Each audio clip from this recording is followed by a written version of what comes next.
দেখছেন TV 9 Bangla. Press corner নিয়ে আপনাদের সঙ্গে রয়েছে আমি মধুকল্পিতা। নজর রাখতে হবে নেপালের দিকে, সেখানে উত্তপ্ত পরিস্থিতি হয়ে গিয়েছে, দফায় দফায় অগ্নিগর্ভ হয়ে উঠছে নেপাল।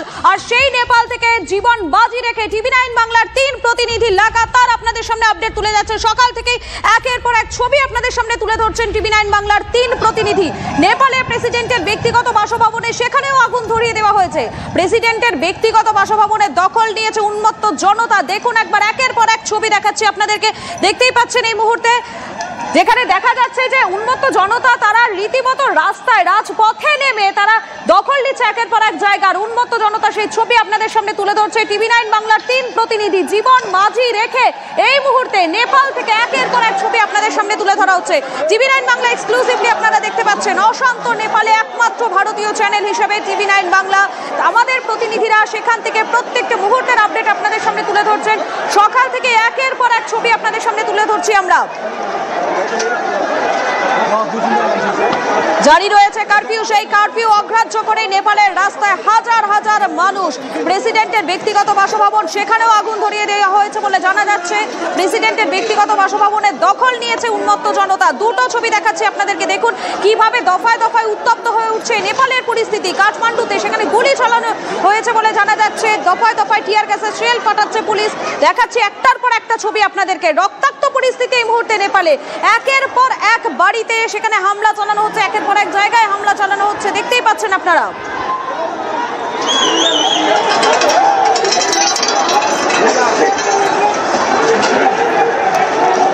নেপালে একমাত্র ভারতীয় চ্যানেল টিভি 9 বাংলা, আমাদের প্রতিনিধিরা প্রত্যেকটা মুহূর্তের ছবি একেবারে জীবন বাজি রেখে আপনাদের সামনে তুলে ধরছে একের পর এক জায়গার ছবি। গতকাল যে বিক্ষোভ প্রদর্শন করে সেখানকার যুব সম্প্রদায়, তারপর যখন সন্ধ্যের পরে সরকার কার্যত বাধ্য হয়ে সোশ্যাল মিডিয়ার ওপর যে নিষেধাজ্ঞা, সেই নিষেধাজ্ঞাকে লাঘব করে এবং অন্যান্য সোশ্যাল মিডিয়াগুলো খুলে দেওয়া হয়। কিন্তু তারপরে এই মুহূর্তে দেখতে পাওয়া যাচ্ছে বিক্ষোভকারীরা কিন্তু 24 ঘন্টা পর আরও অনেক বেশি সংগঠিত। এখন তারা শুধুমাত্র সোশ্যাল মিডিয়ার দাবিতে বা সোশ্যাল মিডিয়ার ব্যান উঠিয়ে দিতে হবে এই দাবিতে তারা রাস্তায় নেই। এই মুহূর্তে তারা কার্যত গোটা সরকারটাকেই পাল্টে ফেলার দাবিতে রাস্তায় নেমেছেন এবং এই মুহূর্তে বিক্ষোভকারীরা আরও অনেক বেশি সংগঠিত। তারা বিভিন্ন সোশ্যাল মিডিয়া অ্যাপের মাধ্যমে একত্রিত হচ্ছেন। কাঠমান্ডুর রাস্তায় এই মুহূর্তে অত্যন্ত বড় মিছিল চলছে। কার্যত মুখোমুখি দাঁড়িয়ে রয়েছে একদিকে সেনা, অন্যদিকে বিক্ষোভকারী জনতা। আমাদের সহকর্মী সিজার আমাদের সঙ্গে রয়েছেন, আমাদের চিফ রিপোর্টার সিজার। আমরা দেখতে পাচ্ছি এই মুহূর্তে যারা নেপালের জেনজি যাকে আমরা বলি, মানে নব্য সম্প্রদায়, তারা কার্যত সরকার পাল্টানোর দাবিতে অনড়। একের পর এক মন্ত্রীর বাড়িতে আগুন, মন্ত্রীরা পদত্যাগে হিড়িক পড়ে গেছে। একদমই, কারণ নেপালের যে অস্থিরতা, যেটাকে জেনজি আন্দোলন বলে অভিহিত করা হচ্ছে গোটা বিশ্বে, সেই জেনজির পেছনে কিন্তু নেপালের শিক্ষিত মধ্যবিত্ত শ্রেণীর একটা বড় অংশের সাপোর্ট রয়েছে। আমি একটু আগেই যেটা বলছিলাম যে সেখানকার শিক্ষিত যে ইন্টেলিজেন্সিয়া, তারা কিন্তু গত কয়েক বছরেই এই সরকারের প্রতি তাদের যে আস্থা হারিয়েছেন এবং তার পেছনে সবথেকে বড় কারণ হচ্ছে একদিকে এই সরকারের দুর্নীতি এবং অন্যদিকে এই সরকারের কণ্ঠরোধ করার প্রবণতা। কারণ আমি ব্যক্তিগতভাবে বেশ কয়েকজনকে চিনি যারা সেখানকার সমাজে প্রতিষ্ঠিত ব্যক্তি, যারা সেই সমাজের মুখপত্র হিসেবে তারা এর প্রতিবাদ করেছিলেন। তার মধ্যে দিলভূষণ পাঠক একজন। তাদেরকে গ্রেপ্তারি হতে হয়েছে, তাদেরকে জেলে থাকতে হয়েছে এবং এই যে ক্ষোভটা, দুর্নীতির বিরুদ্ধে ক্ষোভটা, সেটা কোথাও হয়তো বারুদে আগুন লাগার মতো এই সোশ্যাল মিডিয়া ব্যান থেকে শুরু হয়। কিন্তু সোশ্যাল মিডিয়া ব্যান প্রত্যাহার হওয়ার পরও কিন্তু মানুষ মনে করছে এই অলি সরকার, যে অলি সরকার কিন্তু ইউএমএল যেটাকে বলা হচ্ছে নেপালের যে বামপন্থী দলগুলোর মধ্যে সব থেকে উদারনৈতিক দল, এবং এই যে কোয়ালিশন নেপাল কংগ্রেস এবং মাওয়িস্ট সেন্টারের সঙ্গে যে কোয়ালিশন, যাদের এর আগেই এই প্রচণ্ড বা পুষ্পকুমার দাহাল সরকারকে নেপালের মানুষ রিজেক্ট করে দিয়েছিল, তারাও কিন্তু এই পাওয়ার শেয়ারিংয়ের ক্ষেত্রে তারা গত 2024 থেকে তারাও কিন্তু এই কোয়ালিশনের পার্ট। এবং সেই জায়গায় দাঁড়িয়ে কোথাও যারা অলরেডি রিজেক্টেড সেই মানুষগুলো সরকার চালাচ্ছে এটা কোথাও কিন্তু নেপালের অন্দরে গত 3 থেকে 4 বছর ধরে মানুষের যে ক্ষোভ, সেই ক্ষোভটা দাঁড়া বাঁধছিল। এবং তার মধ্যেও যারা ব্যাখ্যা করার চেষ্টা করছেন, অনেকেই আন্তর্জাতিক ক্ষেত্রে ব্যাখ্যা করার চেষ্টা করছেন যে রাজতন্ত্রের সমর্থক যে গোষ্ঠী তারা হয়তো এই আন্দোলনে কোথাও মদত দিচ্ছেন। সেক্ষেত্রেও বলে রাখা দরকার, গত 28শে মার্চ নেপালের রাজপথে রাজতন্ত্রের সমর্থক প্রো মনার্ক যে র্যালি বেরিয়েছিল, সেই র্যালির যেভাবে একটা বিশৃঙ্খল সেখানে তাণ্ডব চালিয়েছিল, সেটাও কিন্তু এই জেনজি বা জেনজির পেছনে থাকা এই আন্দোলনকারীদের একটা বড় অংশই তারা সমর্থন করতে পারছেন না। তার কারণ নেপাল গত 2 দশক বা 3 দশক ধরে ধাপে ধাপে বিভিন্ন প্রকার আন্দোলনের মধ্যে দিয়ে তারা গণতন্ত্র পেয়েছে 2006-এর পরে। সেটা মাওয়িস্ট মুভমেন্ট হতে পারে, তার পরবর্তীতে গণতান্ত্রিক কাঠামো তৈরি হয়েছে এবং সেই জায়গায় দাঁড়িয়ে রাজতন্ত্রের দিকে ফিরে যাওয়ার ইচ্ছে কিন্তু নেপালের বর্তমান যে ইন্টেলিজেন্সিয়া তাদের নেই। আর সেই জায়গায় দাঁড়িয়ে এটা সামগ্রিক একটা গণ অভ্যুত্থান হিসেবে কিন্তু নেপাল রাজনীতি সম্পর্কে যারা ওয়াকিবহাল তারা মনে করছেন এবং এটা কোনোভাবে এই যে নির্দেশ প্রত্যাহার করে, অর্থাৎ সোশ্যাল মিডিয়া ব্যান প্রত্যাহার করে এই আন্দোলন থামানো যাবে বলে মনে করছেন না। এবং সেখানে দাঁড়িয়ে আরও কয়েকটা ফ্যাক্টর কাজ করছে, যেমন যদি তুমি দেখো যে মাধেশ এবং সুদূর পশ্চিম যেটা একদম তিব্বত লাগোয়া অংশ, সেই জায়গাগুলোতে সরকার, প্রাদেশিক সরকার, সেখানেও কিন্তু বড় আক্রমণ হয়েছে। সেখানে মানুষ আরও বেশি করে পথে নেমেছেন। যেখানে সেনাবাহিনী বা পুলিশের রিচটা কম, সেগুলো কিন্তু কার্যত সেখানকার সরকারি ভবনগুলো দখল হয়ে যাচ্ছে। কারণ এই জায়গাগুলো ট্র্যাডিশনালি দীর্ঘদিন ধরে তারা কিন্তু অবহেলিত থেকেছে নেপাল প্রশাসনের কাছ থেকে। আর এই মুহূর্তে আরো একটি ব্রেকিং নিউজ আপনাদেরকে জানাবো। অগ্নিগর্ভ দেশ হাল ফেরাতে শেষ চেষ্টা অলির। ঠিক কি চেষ্টা করছেন আমাদের পলিটিক্যাল এডিটর অনির্বাণ সিনহা রয়েছেন। অনির্বাণ, ঠিক কি শেষ চেষ্টাটা অলি চালাচ্ছে এই মুহূর্তে? দেখো মধুকল্পিতা, ইতিমধ্যেই অলি কিন্তু সর্বদল বৈঠকের ডাক দিয়েছেন। এতদিন পর্যন্ত যে কেপি শর্মা অলিকে দেশের অন্য রাজনৈতিক দল তো ছেড়ে দাও, কমিউনিস্টদের যে অন্য ব্লকগুলো, মানে প্রচণ্ড নেতৃত্বে কমিউনিস্ট পার্টি যে অন্য অংশ যারা অলির দল থেকে ভেঙে আলাদা হয়ে যায়, তাদের সঙ্গে কোনো বিষয়ে খুব একটা আলোচনা করতে দেখা যায়নি। এই ব্যান করবার সময়, অর্থাৎ এই সোশ্যাল মিডিয়া ব্যান করবার সময় কোনো আলোচনায় বসতে অলিকে দেখা গেছে কি? দেখা যায়নি। যখন প্রথম নেপালের যুব সমাজ বিদ্রোহে নামলো, রাস্তায় নামলো, প্রতিবাদে নামলো, তখন কি সর্বদল বৈঠকের ডাক দিতে দেখা গেছে? না, তখনও যায়নি। এই মুহূর্তে অলি সবটাই করছেন আসলে নিজেকে বাঁচাতে। নিজের গদি যার বাঁচানো সম্ভব না সেটা তিনি বুঝতে পারছেন, কিন্তু অলি বোধহয় সম্ভবত, যেটা গতকাল দুপুর থেকে বলছি মধুকল্পিতা, অলি সম্ভবত নিজের প্রাণটাও বাঁচাতে পারবেন কিনা সেই ভয়টা পাচ্ছেন। গত কয়েক বছরে, গত 1 দশকে পৃথিবীর বিভিন্ন প্রান্তে স্বৈরাচারী শাসকদের যে দশা হয়েছে, সে দশা অলিরও হবে কিনা। বিশেষ করে যে অলি দেশের ভিতরে গণমাধ্যম সহ সর্বস্তরে, এমনকি এই সামাজিক মাধ্যম সোশ্যাল মিডিয়ারও শেষ পর্যন্ত গলাটা টিপে ধরেছিলেন। 19টা প্রাণ নেওয়ার পর, নিজের সরকারের পুলিশকে লেলিয়ে দিয়ে 19টা তরতাজা প্রাণ কেড়ে নেওয়ার পর তিনি সোশ্যাল মিডিয়া ব্যান তুললেও মানুষ কিন্তু আর অলিকে দেখতে চাইছে না, অলিকে রাখতে চাইছে না। তারা এখন যেন তেন প্রকারণে অলিকে তাড়াতে চায়, শুধুমাত্র ক্ষমতা থেকে নাকি দেশ থেকে নাকি পৃথিবী থেকে আমরা জানি না, কিন্তু অলি তো কিছুটা একটা ভয় পাচ্ছেন অবশ্যই। না হলে অলির মতো লোক, যিনি কাউকে পাত্তা দিয়ে চলার লোক নন, তিনি হঠাৎ এই সর্বদল বৈঠকে ডাক দিতে যাচ্ছেন কেন মধুকল্পিতা? একেবারে অনির্বাণ, সেদিকে আমাদের নজর রয়েছে, কেননা আজ সর্বদল বৈঠকের ডাক নেপালের প্রধানমন্ত্রী আজ সন্ধ্যে 6টায় এই সর্বদল বৈঠকের ডাক দিয়েছেন তিনি। ঠিক কি হয় সেদিকে আমাদের নজর থাকবে। তবে প্রত্যেকটা মুহূর্তে যে ছবি আপনাদেরকে দেখাচ্ছি দেখতেই পাচ্ছেন। আর এই অগ্নিগর্ভ নেপাল থেকে একমাত্র TV9 বাংলার প্রতিনিধিরা পৌঁছে গিয়েছেন। সেখান থেকে কি প্রতিবেদন তুলে ধরেছেন দেখাই আপনাদের। नेपाल की राजधानी काठमांडू के पास संसद भवन, जहां पर कल ये पूरा आंदोलन हुआ, आगजनी हुई, गोलीबारी हुई, वहां पर एक बार फिर से हालात बिगड़ने शुरू हो गए हैं। ये वो मुख्य चौराहा है जिसको पूरा पुलिस की छावनी में तब्दील कर दिया गया है, सेना को उतार दिया गया है और आगे जो प्रदर्शनकारी हैं, जो अपनी मांग को लेकर कल से यहां पर डटे हुए हैं, उन्होंने आग लगा दी है। भीड़ पीछे हटने को तैयार नहीं है। पुलिस बल ये चाह रहा है कि नेपाली संसद की तरफ जाने वाले रास्ते पर किसी को न जाने दिया जाए। पुलिस को गोलीबारी तक करनी पड़ी और आगे हुआ काला धुआं देख सकते हैं और नेपाल का युवा कल की तरह एक बार फिर से सड़कों पर आ गया है और सड़कों पर बिखरा हुआ पत्थर, उड़ता हुआ काला धुआं। लोग आंदोलित है, नाराज है, नारेबाजी कर रहे हैं, सरकार को हटाने की मांग कर रहे हैं। इस बीच हालात बिगड़ते जा रहे हैं। उड़ता हुआ काला धुआं देखिए, जो आगे तक ये बता रहा है कि नेपाल में हालात एक बार फिर से खराब हो रहे हैं। लोग सरकार को हटाना चाहते हैं, लोग सरकार को हटाना चाहते हैं, लोग चाहते हैं कि नेपाल में करप्शन कम हो। विरोध बढ़ता जा रहा है और टायरों में आग लगाया जा रहा है। जगह जगह पर विरोध बढ़ता जा रहा है और सरकार को लेकर लोगों की नाराजगी बढ़ती जा रही है। जो आप कहेंगे ठीक है।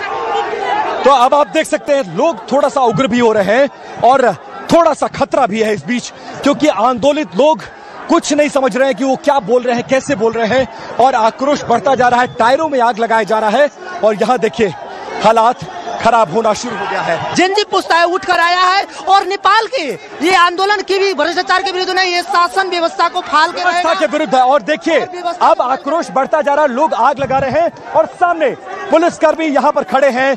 कल भी हालात ऐसे ही थे, टायरों में आग लगा दिया गया है और हालात खराब होते जा रहे हैं। एक एम्बुलेंस को बुलाया गया है, जहां पर लोग चोटिल भी हो रहे हैं, घायल भी हो रहे हैं। ऐसे लोगों को बचाने के लिए, पहुंचाने के लिए अस्पताल, इस तरह की व्यवस्था का सहारा लिया जा रहा है। लेकिन अब जो तस्वीर बदल रही है वो तस्वीर यह है कि सुबह से जो आंदोलन शांतिपूर्वक चल रहा था वो आंदोलन की तस्वीर अब बदल गई है। अब लोग उग्र हो रहे हैं, सड़कों पर ये ईंट और पत्थर देख सकते हैं, सामने टायरों में आग देख सकते हैं। और इस बीच नेपाल का युवा जो है वो सड़कों पर आ गया है और सरकार को हटाने की मांग कर रहा है, चुनाव को कराने की मांग कर रहा है, प्रधानमंत्री को हटाने की बात कर रहा है, क्योंकि वो चाहता है कि नेपाल की व्यवस्था को बदला जाए। मौजूदा व्यवस्था से नेपाल की जनता बहुत ज्यादा नाराज है और ये जलते हुए टायर, उड़ता हुआ काला धुआं, लोगों का आक्रोश, पुलिस की मौजूदगी बहुत कुछ बयान कर रहा है। लोग चाहते हैं कि सरकार में बदलाव हो, लोग चाहते हैं कि नेपाल में भ्रष्टाचार खत्म हो जाए, लोग चाहते हैं कि नेताओं के बच्चे सिर्फ क्रिमिनल बल्कि आम नेपाली को अधिकार मिले। और उसी को लेकर नेपाल के लोग सड़कों पर जमा है और इस बीच जगह जगह इसी तरह की आगजनी की जा रही है, पत्थरबाजी की जा रही है और अपना विरोध दर्ज कराने की कोशिश की जा रही है। कैमरा पर्सन चेतन के साथ विपिन चौबे, TV9 भारतवर्ष, काठमांडू, नेपाल। এই মুহূর্তে আরো একটা খবর পাওয়া যাচ্ছে, যে খবর আমাদের প্রতিনিধি জানাচ্ছেন। এই মুহূর্তে নেপালের উন্মত্ত যুব সম্প্রদায় তারা প্রেসিডেন্টের ব্যক্তিগত বাসভবনে কার্যত দখল নিয়েছেন। আগুন ধরিয়ে দেওয়া হচ্ছে প্রেসিডেন্টের ব্যক্তিগত বাসভবনে, এমনটাই জানতে পারা যাচ্ছে। এই মুহূর্তে নেপালের অবস্থা ধীরে ধীরে আরো অবনতি হচ্ছে। একের পর এক ক্যাবিনেট মন্ত্রী তারা পদত্যাগ করছেন এবং ইতিমধ্যেই তারা দেশ ছাড়তেও তৈরি, এমনটাই খবর পাওয়া যাচ্ছে। আর এই অবস্থায় প্রেসিডেন্টের ব্যক্তিগত বাসভবনের দখল নিল উন্মত্ত জনতা। কথা বলবো আমাদের সহকর্মী সিজারের সঙ্গে, তবে তার আগে আরো একবার আপনাদের সেই ছবিটা দেখাচ্ছি। দেখুন আরেকবার সেই ছবিটা দেখাচ্ছে। এই মুহূর্তে নেপালের প্রেসিডেন্টের ব্যক্তিগত বাসভবন, সেই ব্যক্তিগত বাসভবনে আগুন ধরিয়ে দেওয়া হয়েছে। বাসভবনের দখল ইতিমধ্যেই নিয়ে ফেলেছে নেপালের জেন জি। অনির্বাণ সিনহা আমাদের পলিটিক্যাল এডিটর রয়েছেন আমাদের সঙ্গে। অনির্বাণ দা, যে ছবি আমরা এই মুহূর্তে দেখতে পাচ্ছি প্রেসিডেন্টের ব্যক্তিগত বাসভবন, সেই বাসভবনে দাউ দাউ করে আগুন জ্বলছে এবং সেই বাসভবনের দখল কার্যত জনতা এই মুহূর্তে নিয়ে ফেলেছে। একেবারে দীপ, তুমি যে কথাটা বলছিলে, এবং অন্তত দুজন প্রধানমন্ত্রী, প্রাক্তন প্রধানমন্ত্রী প্রচণ্ড অর্থাৎ অলির, এই মুহূর্তে অলির জাতশত্রু বলা যেতে পারে বিপরীত গোষ্ঠী কমিউনিস্ট পার্টির, তার বাড়িতে আগুন। শের বাহাদুর দেওয়া নেপালি কংগ্রেসের প্রধান, তার বাড়িতে আগুন। এবং অবশ্যই অলি সরকার তো সব দিক থেকে আক্রান্ত। তার মানে এই মুহূর্তে নেপালি জনতা বা এই যুব সমাজ যে প্রতিবাদ আন্দোলন করছে, তারা যে সার্বিকভাবে দেশের সবকটি রাজনৈতিক দলের উপর আস্থা হারিয়েছে, এটা বোধহয় তার সব থেকে বড় প্রমাণ। এবং নেপালের আসল বিপদটা সেখানে দ্বীপ। তার কারণ অলির বিরুদ্ধে, অলি সরকার চালাচ্ছেন, তার বিরুদ্ধে ক্ষোভ হতে পারে, কিন্তু এছাড়াও অলি ছাড়াও প্রচণ্ড তার একেবারে উল্টো দিকের শত্রু কমিউনিস্ট পার্টির ভেঙে যাওয়া অংশের অন্য অংশের নেতা, যিনি নিজেও এর আগে প্রধানমন্ত্রী ছিলেন, তার বাড়িতে আগুন। শের বাহাদুর দেওয়ার বাড়িতে আগুন। প্রেসিডেন্টের প্রাসাদের দখল নিয়ে নিয়েছে উন্মত্ত জনতা। এই সব কিছু মিলিয়ে একটা জিনিসই বারবার স্পষ্ট হচ্ছে, নেপালের বর্তমান, প্রাক্তন, ভবিষ্যতে আসতে পারেন এমন কোনো রাজনৈতিক দল এবং শক্তির উপর নেপালি মানুষের ভরসা নেই। তাহলে কয়েক মাস আগে যেভাবে রাজতন্ত্র ফেরানোর দাবিতে নেপাল উত্তাল হয়েছিল, এই জনতা, এই যুব সমাজ কি আবারও রাজতন্ত্র ফেরাতে চান? স্বেচ্ছা নির্বাসন কাটিয়ে নেপালের রাজা এই মুহূর্তে নেপালে এসে বসে রয়েছেন। তিনি কিন্তু জনগণের এই বিক্ষোভকে, যুব সমাজের এই বিক্ষোভকে রীতিমতো ধোঁয়া দিচ্ছেন, হাওয়া দিচ্ছেন। তাহলে কি কোথাও তার একটা পরোক্ষ ভূমিকা রয়েছে, কোথাও তাকে ফেরানোর, রাজতন্ত্র ফেরানোর কি একটা ভূমিকা রয়েছে বা দাবি রয়েছে আন্দোলনের পিছনে, এখনো পর্যন্ত স্পষ্ট নয়। কিন্তু নেপালের কোনো চালু রাজনৈতিক দল, নেপালের কোনো প্রতিষ্ঠিত রাজনৈতিক দল, শক্তি, তাদের নেতার উপরে এই যুব সমাজের, এই উন্মত্ত জনতার বিন্দুমাত্র ভরসা নেই, সেটা তারা সব রকমভাবে প্রমাণ করে দিয়েছেন দীপ। একেবারেই যেমনটা আমাদের প্রতিনিধি, যেমনটা আমাদের পলিটিক্যাল এডিটর অনির্বাণ দা বলছিলেন, যে ছবি এই মুহূর্তে আমরা দেখাচ্ছি, এই মুহূর্তে আপনাদের প্রেসিডেন্টের ব্যক্তিগত বাসভবন, সেই বাসভবনে এই মুহূর্তে দখল নিয়ে ফেলেছে জনতা, সেখানে আগুন ধরিয়ে দেওয়া হচ্ছে এই মুহূর্তে, সেই ছবি দেখাচ্ছি। এর পাশাপাশি আপনাদের আর একটা ছবি দেখাচ্ছি কাঠমান্ডুতে, কাঠমান্ডু রাস্তা এই মুহূর্তে কার্যত সেনার দখলে। দেখুন সেই ছবিটা আরো একবার, কাঠমান্ডু রাস্তা এই মুহূর্তে দখল কার্যত নিয়ে ফেলল নেপালের সেনা। সেনা নামে কোনো মতেই আন্দোলনকে দমানোর চেষ্টা হচ্ছে, কিন্তু এখনো পর্যন্ত যারা জেনজি আন্দোলনকারী যে যুব সম্প্রদায় নেপালের, তারা এখনো দমতে নারাজ। লাগাতার তারা কার্যত সেনাবাহিনীর মুখোমুখি দাঁড়িয়ে রয়েছেন। সেনাবাহিনী টিয়ার গ্যাস ছুটছে এই মুহূর্তে। কাঠমান্ডু রাস্তার ছবি, টিয়ার গ্যাস চলছে কাঠমান্ডু রাস্তা এই মুহূর্তে। বিক্ষোভকারীদের ছত্রভঙ্গ করতে সেনা টিয়ার গ্যাস ছুড়েছে। দেখুন জনতাকে ছত্রভঙ্গ করতে, আন্দোলনকে ধামাচাপা দিতে টিয়ার গ্যাসের ব্যবহার করছে সেনা। কিন্তু কাঠমান্ডু রাস্তা এই মুহূর্তে যে ছবি দেখতে পাওয়া যাচ্ছে, একমাত্র ভারতীয় চ্যানেল হিসাবে যে ছবি সরাসরি আপনাদের ড্রয়িং রুমে পৌঁছে দিচ্ছি আমরা। এই মুহূর্তে বিক্ষোভকারীদের ছত্রভঙ্গ করতে টিয়ার গ্যাসের শেল ফাটানো হচ্ছে সেনার তরফ থেকে। পাল্টা জনতা তারা ইট ছুটছে সেনাকে লক্ষ্য করে। এই মুহূর্তে জনতা তারা রাস্তা থেকে ইট পাথর যা হাতের কাছে পাচ্ছে তুলে ছুটছে সেনার উদ্দেশ্যে, এবং কখনো সেনা এগোচ্ছে তো কখনো বিক্ষোভরত জনতা। এই মুহূর্তে কাঠমান্ডু রাস্তায় সেনা নামানো হয়েছে। তারা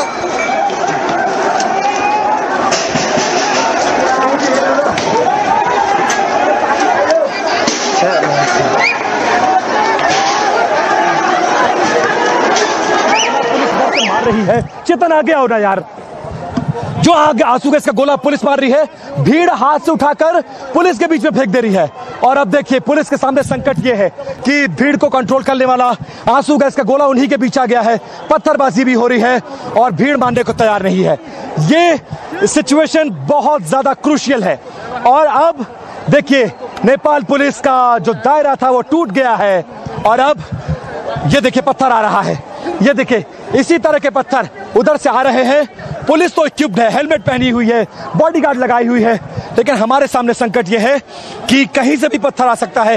बहुत सजग रहकर रिपोर्टिंग करना है, सिचुएशन को दिखाना है। और देखिए लोगों का आक्रोश बढ़ रहा है, लोग संसद भवन की तरफ बढ़ते जा रहे हैं, पुलिस पीछे होती जा रही है। ये देखिए आंसू गैस का गोला इधर ने पुलिस से मारा और उधर से हाथ से उठाकर लोग फेंक दे रहे हैं। ये बहुत ज्यादा क्रूशियल सिचुएशन में एक बार फिर से नेपाल की राजधानी काठमांडू, ये देखिए थोड़ा सा पीछे चलो, थोड़ा पीछे चेतन। अब दुकानों के जो काउंटर्स है, जो ड्रावर्स है, ये देखिए इस तरह से लोग हैं। और फिर आंसू गैस का गोला चल रहा है। टायरों में आग लगाकर भीड़ जो भी सामान मिल रहा है उसमें आग लगा रही है। और इस तरफ से थोड़ा आगे आके पुलिस इस तरह से फायरिंग कर रही है, वो दिखाओ जरा। चेतन थोड़ा आगे रहो, मैं हूं तुम्हारे साथ। ये देखिए ये लाइव कैमरों में आंसू गैस के जलते हुए गोले देखिए, भीड़ को नियंत्रित करने के लिए, क्योंकि काठमांडू शहर को बचाना है। भीड़ को समझाया जा रहा है, मंत्रियों के इस्तीफे हो रहे हैं, संसद भवन को घेर लिया गया है, पॉलिटिकल पार्टीज के दफ्तर को आग के हवाले कर दिया गया है, पॉलिटिकल पार्टीज के दफ्तर को आग के हवाले कर दिया गया। और फिर पुलिस और देखिए पुलिस थोड़ा सा एज मिलता है, आगे बढ़ जाती है, दाहिने से बाएं से ऊपर से नीचे से जो भीड़ को जहां से जगह मिल रही है वहीं से पत्थरबाजी करे। थोड़ा सा पुलिस का शेल्टर रोल, चेतन कैमरे को बचाना है। और आंसू गैस का गोला दिखाओ, ये देखिए भीड़ से एक शख्स निकलता है, आंसू गैस का गोला उठाता है और पुलिस के बीच यहां पर फेंक देता है। पुलिस अब अपने ही चला है आंसू गैस के गोले से बसती हुई यहां पर नजर आ रही है। बहुत क्रूशियल सिचुएशन में इस वक्त नेपाल की राजधानी काठमांडू, वीरगंज, इटहरी, भैरहवा, बुटवल समेत तमाम शहर, तमाम राज्य जल रहे हैं और संसद भवन पर खतरा बढ़ाता जा रहा है। बाईं तरफ में आप देखिए ये संसद भवन है, ये मेरे बाईं तरफ आप दिखाइए, ये संसद भवन है। इसके गेट नंबर 1 पर भीड़ आमादा है। इस तरफ अगर आप देखेंगे तो इस तरफ भी भीड़ देखिए, वहां भी आंसू गैस के गोले चल रहे हैं, एम्बुलेंस आ रही है, फायरिंग जैसे हालात बने हुए हैं। भीड़ को समझाने मनाने की कोशिश, लेकिन कोई मानने को तैयार नहीं है। अब एक बार सामने से फिर से मैं एक बार आपको तस्वीर दिखाने की कोशिश कर रहा हूं।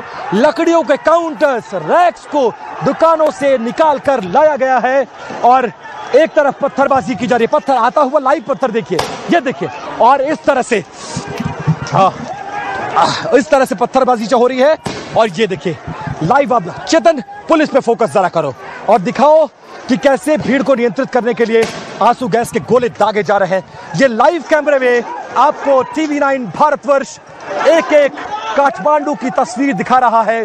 फिजा बदल चुकी है, लोग सरकार में, सत्ता में परिवर्तन चाहते हैं, लोग प्रधानमंत्री के इस्तीफे से नीचे कुछ भी नहीं चाहते, एक साफ सुथरी सरकार चाहते हैं, मौजूदा व्यवस्था को भंग करना चाहते हैं।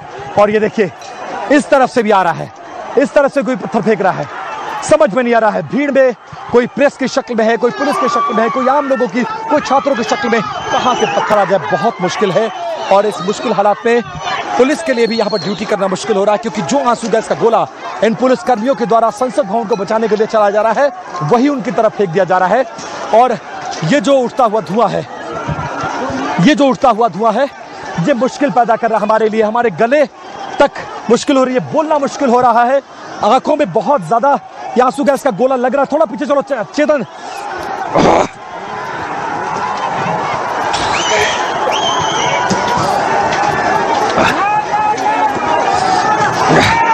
किसी के लिए भी बहुत मुश्किल हालात है। पुलिस कर्मियों का देखिए हाल बेहाल है, हाथों में इनके बंदूकें हैं, लेकिन एक सीमा है। गोली जिस पर चलाई जा रही वो भी तो आम नागरिक है, उन पर कैसे चलाया जाए। कल 21 लोगों की हत्या हो गई है, कल की गोलीबारी में, उसको लेकर आक्रोशित है लोग। और आप समझिए कि ये जो हवा के साथ हमारी तरफ धुआं आ रहा है, वो आंखों से आंसू निकल रहा है, गला चोक होता जा रहा है, बोलना बहुत मुश्किल हो रहा है, पानी तक की व्यवस्था यहाँ पर नहीं है, संसद भवन को घेरा जा रहा है। और इस मुश्किल हालात के बीच मेरे कैमरा पर्सन चेतन शर्मा लगातार एक एक तस्वीर को आप तक पहुंचाने की कोशिश कर रहे हैं।